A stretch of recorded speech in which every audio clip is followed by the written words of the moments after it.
कुछ कहानियाँ कभी पूरी नहीं होती, पर उसकी कसर जिंदगी भर साथ होती है। हेलो दोस्तों, आप सुन रहे हैं सुनो कहानी विभा की जुबानी और आज की कहानी का नाम है कसक। मैं उन दिनों 12वीं में थी। कॉलेज से घर आ रही थी, अभी कुछ दूर ही आई थी, तभी एक लड़के ने मेरी साइकिल की पिछली सीट को पकड़कर आगे की तरफ धक्का दे दिया। मेरी साइकिल एक कार से टकराते टकराते बची। मैं अचानक ही जोर से चीख पड़ी। यह क्या बदतमीजी है, जान की कीमत क्या है नहीं मालूम। मुझे कुछ हो जाता तो? वह लड़का मुंह फाड़कर हंसता हुआ बोला, मैंने चेक किया कि तुम्हें गुस्सा आता है या नहीं। तुम्हें तो गुस्सा भी आता है और इतना अच्छा बोल भी लेती हो। कहकर वह अपनी साइकिल पर चढ़ा और आगे बढ़ता चला गया। अच्छा बच्चों, मैं तुम्हें मजा चखाऊंगी, बड़े हीरो बन रहे हो। बोलती हुई मैं घर की ओर बढ़ गई। घर पहुंची तो माँ ने मेरी साइकिल की और देखते हुए कहा, साइकिल का हैंडल भी ठीक नहीं रख सकती, बस चलाने से मतलब है। कहते हुए माँ ने हैंडल को पकड़कर सीधा किया, फिर बोली, लगता है साइकिल तूने कहीं गिराई थी। तुम भी माँ, कहकर मैं रूम में आ गई और ड्रेस चेंज करने लगी। साथ ही सोचे जा रही थी, माँ की भी नज़र कहाँ कहाँ जाती रहती है। आते ही जान गई कि साइकिल कहीं गिरी थी। माँ से तो मेरी कोई बात भी छिपी नहीं रह सकती। मैं यह सोच ही रही थी, तभी माँ ने कमरे में आकर कहा, बेटी मुझे ज़िंदगी का तुमसे अधिक तजुर्बा है, यह उम्र ही ऐसी होती है, अपना और अपनी साइकिल का ध्यान रखा करो।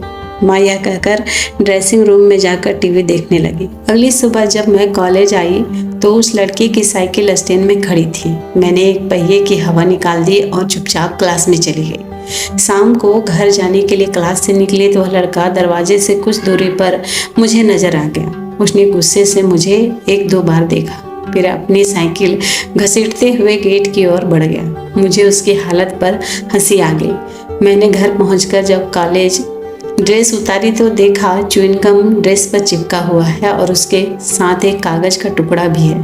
कागज खोलकर पढ़ा, उसमें लिखा था, आज तुमने मेरी साइकिल की हवा निकाल दी, हिसाब बराबर हो गया, कल को कोई हरकत ना करना। मैंने वह कागज का टुकड़ा संभाल कर पर्स में रख दिया। उस लड़के के शब्दों से मुझे लगा कि वह शरारती तो है, संवेदनाशील भी है, लेकिन अगले ही पल यह सोचकर गुस्सा आ गया कि उसने च्युइंगम साइकिल की सीट पर रखकर मेरे कॉलेज की ड्रेस खराब कर दी है। गुस्से या नफरत के रूप में इस तरह से उस लड़के को अक्सर ही याद करने लगी। अब तक मेरा वजूद सिर्फ खुद के बारे में सोच कर धड़कता था, अब उसको याद करके अशांत रहने लगा। इस तरह की फीलिंग के साथ मैं 12वीं पास कर ग्रेजुएशन में आ गई, लेकिन डिग्री कॉलेज में पांव रखते ही सब कुछ बदल गया। वह लड़का अब मुझे देखता जरूर था, पर छेड़ना बंद कर दिया था। फिर भी शरारती बॉय के रूप में या नटखट बॉय के रूप में वह मेरे जहन में अभी भी वैसा ही जीवित था। एक रोज मैं क्लास अटेंड करने के लिए बालकनी से होकर गुजर रही थी, तभी वह मुझसे आ टकराया। मेरे हाथ से फाइल छूट कर नीचे गिर गई और मैं धक्का लगने की वजह से कुछ दूरी पर जा गिरी। सॉरी कहते हुए उसने मुझे उठाया, फाइल में किताबें रखी और मुझे देते हुए बोला, आपको चोट तो नहीं लगी?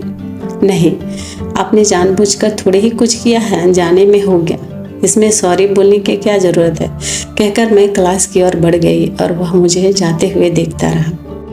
पीरियड खत्म हुआ तो दरवाजे पर आकर उसने हाथ का इशारा करके मुझे बाहर बुलाया। मैं सहमते हुए क्लास से बाहर आई तो वह बोला, क्या हम दोस्त नहीं बन सकते या यूं ही एक दूसरे को तंग करते रहेंगे?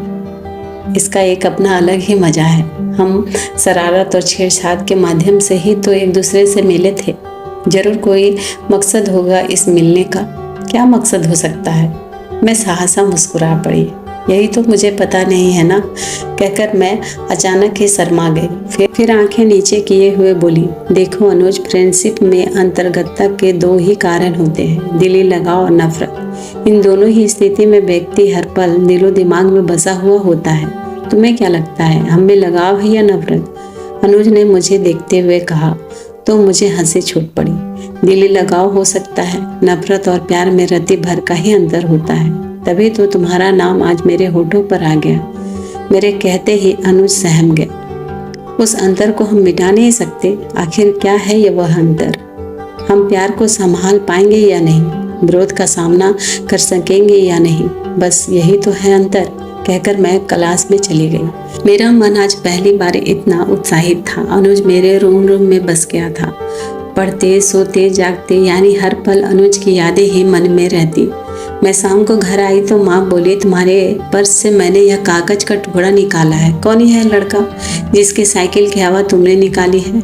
मुझे याद नहीं माँ, यह कागज का टुकड़ा मेरी सहेली के लिए है। मैंने भी यह उम्र गुजारी है। झूठ मत बोलो, मैं शायद तुम्हारी कोई मदद कर सकूं। माँ ने जानना चाहा, लेकिन मैंने उनसे सच नहीं बताया। इस उम्र में इतनी अक्ल कहाँ होती है। व्यक्ति प्यार तो करना जानता है पर स्वीकार नहीं कर पाता। मैंने भी माँ के सामने प्यार को कबूल नहीं किया। नतीजे यह निकला कि अनुज की सगाई होगी। मुझे अपने प्यार को जाहिर करने की हिम्मत तक ना हुई। आज सोचती हूँ तो लगता है कि माँ को अपनी अंतरंग सहेली बनाया होता तो शायद अनुज मुझसे दूर नहीं हुआ होता। मेरी भी शादी अब हो गई है। जब भी कभी पति के बिहेव से दुखी होती हूँ तो अनुज की यादें ताज़ा हो आती हैं। प्यार ऐसी चीज़ ही है जो एहसासों के रूप में ताउम्र साथ रहती है। आप प्यार करें तो उसे कबूल करने की हिम्मत भी रखें।